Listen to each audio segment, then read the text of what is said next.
নতুন পাড়া বরাবরই নতুনত্বের স্বাদই দেয় শহরবাসীকে। তাই তো প্রত্যেক বছর আমরা একেবারে সেই সত্যি গড়ানোর পর থেকেই দর্শকদের কাছ থেকে শুনছি নতুন পাড়া কখন আসবে, নতুন পাড়া অভিযাত্রী বানোয়ারি লাল লিখেছেন I love you, I am from Kolkata. অনেক ধন্যবাদ সঙ্গে থাকার জন্য।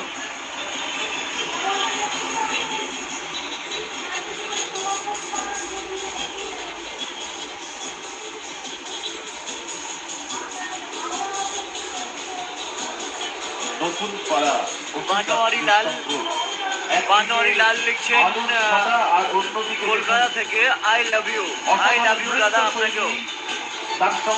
মায়া বসাক লিখছেন স্বাগত থেকে দেখছি, ভেরি নাইস, খুব ক্লিয়ার দেখতে পাচ্ছি, অনেক ধন্যবাদ আপনাকে। সঙ্গে থাকুন অবশ্যই, যারা টেলিভিশন সেটের সামনে রয়েছেন, যারা ফেসবুকে রয়েছেন, যারা ইউটিউবে রয়েছেন, সঙ্গে থাকুন।